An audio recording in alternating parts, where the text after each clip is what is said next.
السلام عليكم ورحمة الله حبايبي، عاملين ايه؟ وحشتوني كتير. النهارده بقى جايبالك وصفة للرقاق حلوة جدا. لو بتحبي بقى الرقاق الناشف ومش عايز تعمليه بالطريقة التقليدية، للرقاق الناشف بالفراخ، مقرمش من بره كده ودايب من جوه، وطعمه حقيقي خطير بمعنى الكلمة. هتخلي كل اللي في البيت حرفيا يقولك اعمليه تاني من كتر حلاوته. يلا بينا نسمي الله ونصلي على الرسول وندخل على الطريقة بتاعتنا. اول حاجة كده معايا طاسة على النار، حطيت فيها بصلتين كده متقطعين مكعبات، وعليهم 3 معالق من الزيت. هنديهم كده تقليبه لغايه ما يتبلوا معانا، يعني مش هنديهم لون ولا اي حاجه، مجرد ان هما يتبلوا بس. هجيب كده معايا صدر فرخه مقطعاه مكعبات، طبعا كميه الفراخ زي ما انت حابه يعني. بجيبها كده وبنقعها معايا في ميه بملح الاول، وبعد كده بقى قبل ما بقطعها بنقعها في ميه بملح، وبعد كده بصفيها وبقطعها مكعبات بالشكل ده.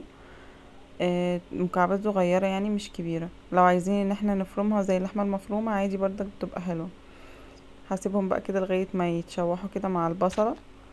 اول برضك ما يعني تاخد لون كده الفراخ معايا، لون بسيط، بنزل معايا بالبهارات. البهارات معايا معلقه كده من الفلفل اسود، ونص معلقه من السبع بهارات، ومكعب ماجي، ونص معلقه صغيره من الملح. ما بكترش برضك البهارات قوي في الرقاق معايا. دوبه كده بس المكعب بتاع الماجي تتاكدوا ان هو داب، عشان ساعات بيبقى متكتل كده في الاكله ما بيدوبش الاخر يعني. بفضل اقلبهم كده لغايه ما يتشوحوا معايا. اول كده ما بحس ان هي خلاص قربت تدخل في السوا، ببتدي ان انا احط عليها الخضار. معايا طماطمتين كده متقطعين مكعبات صغير، وقرنين فلفل كده بردك مقطعاهم مكعبات، قرنين فلفل باردين على قرن حامي. والطعم بتاع الفلفل الحامي ما بيبانش قوي معانا في الاكله، بس هو بيدينا تست حلو قوي فيها يعني. وطريقته جديده جدا وحلوه، جربيه بالطريقه دي هيعجبك جدا. وكده خلاص كانت الفراخ داخله خلاص معايا في السوا. بس هستنى عليها دقيقه ان هي تشرب يعني تنشف خالص من الميه اللي فيها. كده هطفي عليها وهصفي بقى الزيت، وانا بحطها في الوقت ده. هسيبها كده على جنب واحضر معايا الرقاق. معايا هنا كده شوربة فراخ، هحط عليها 3 معالق كده من السمنة. شوربة فراخ دي سخنة، بحط عليها 3 معالق من السمنة، وببتدي بقى ان انا اشرب الرقاق معايا.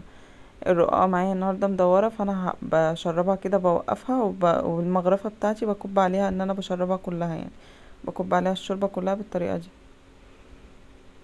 تقعدي تلفي فيها كده لغايه ما تتشرب من ورا ومن قدام معاكي بالشوربه. وتحطيها كده في الصينيه. بردك بنقسم، لو نص كيلو رقاق، بنقسم الكميه بتاعته، نص بنحطه من فوق والنص التاني من تحت. هنا حطيت معايا الفراخ كده ورصيتها بالشكل ده في الصينيه. هبتدي بقى احط النص الاخير معايا من فوق، بردك بنفس الطريقه. وفي الاخر خالص بعد ما بخلص بحط عليها مغرفه واحده كده من الشوربه، وببتدي ان انا اقطعها بردك قبل ما بدخلها الفرن. قطعتها كده بالشكل ده بالفرشه. بقى معايا كده معايا معلقتين من السمنه، هدهنهم على الوش من فوق.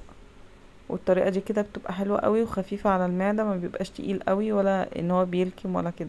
جربوه بنفس الطريقه دي هيعجبكم قوي. وبدخله بقى معايا في الفرن. اول ما بياخد كده معاكي لون من تحت، يعني لو ما خدش معاكي لون كله مره واحده من الفرن، بتولعي له الشوايه كده يعني اقل من دقيقه وانتي واقفه قدامه. وبعد كده بتطفي عليه وبتقدميه بقى بالشكل اللي انت حباه، وبألف هنا وشفا. وده كده كان الرقاق الناشف بالفراخ النهارده على طريقتي، اللي طعمه وريحته حقيقي ما يتنسوش. واكتبي لي رأيك في التعليقات، ولو عجبتك الوصفة متنسيش تحطي لايك للفيديو وتفعلي زر الجرس عشان يوصلك كل جديد. والسلام عليكم ورحمة الله وبركاته.